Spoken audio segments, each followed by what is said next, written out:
Welcome back. From dodgy investment deals to online dating syndicates, scammers are out there and you have to be vigilant. An online dating scam worth millions was busted in Cape Town recently, where women using a dating website were scammed out of their savings, pensions and inheritance. So how can you avoid being swindled while online? Let's chat to cybersecurity expert from eNCA South Africa, Shaun Pakade. Shaun, thanks for speaking to us. It's a tricky one, isn't it? Because there's so many online dating websites where people can gain access to. How do you actually decipher who's real and who's out to steal your money? Well, thanks for having me, and it's always a great pleasure to share some online security tips.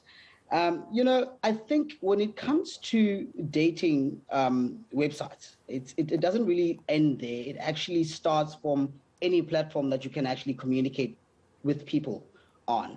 So social media actually plays a role in that as well. It doesn't really end from dating websites only.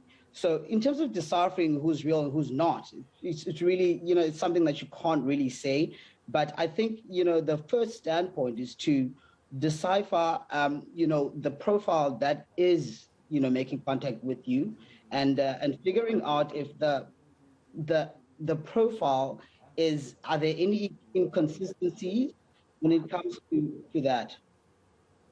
Yeah, so of course you mentioned checking out a person's social media profile, etc. But obviously that can also just be set up to try to win over the love of people. We've seen lots of profiles with, men who look like gods, Adonises, and people fall for it. Definitely.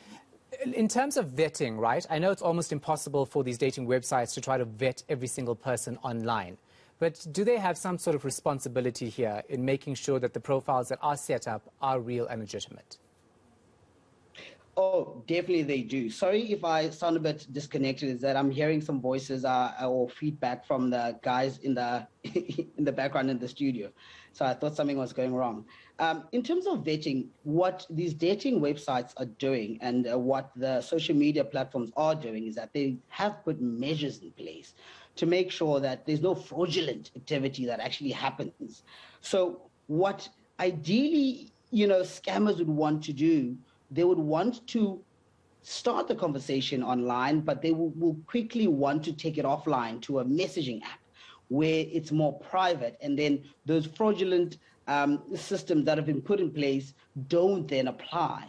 So the dating site themselves and social media platforms have put systems in place to actually protect us.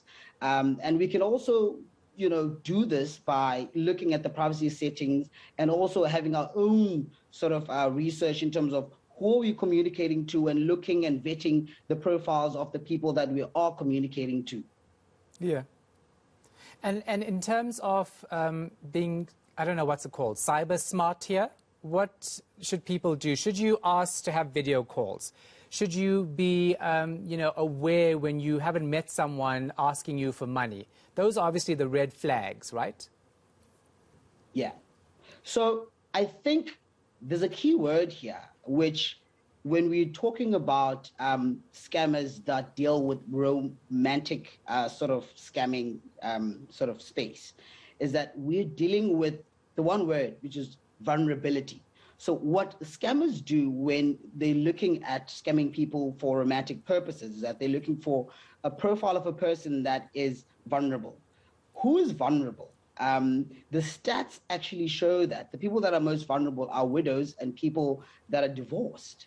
So back before COVID, the people that were more susceptible to be scammed romantically online were senior citizens, divorcees, and people that are widows. But because of COVID and people having to live in the online space and us having to be isolated, more people are delving into the space to actually interact with other people and actually find love and just interact with people just generally. So it's actually a problem that has increased due to the pandemic, and it affects everyone right now. So we actually need to be cognizant about it, and we need to start looking at the red flags and actually seeing what are the things to look for? And what you've just mentioned to me right now, which is the red flags of the obvious ones, is that someone asking for money, someone not wanting to video chat, meaning that they don't actually want to show their personality,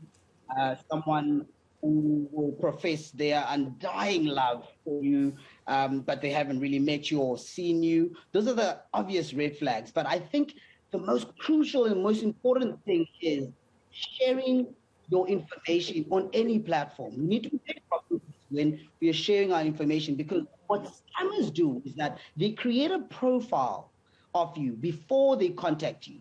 So the information that we share on these platforms, whether it be social media, whether it be online dating, the fact that I've got a cat, I've got a dog, I live in Constantia, and I work at eSet, that is very crucial information for a scammer to know and be able to build a profile, so that when I do make contact with you, I say, so I see you in cybersecurity.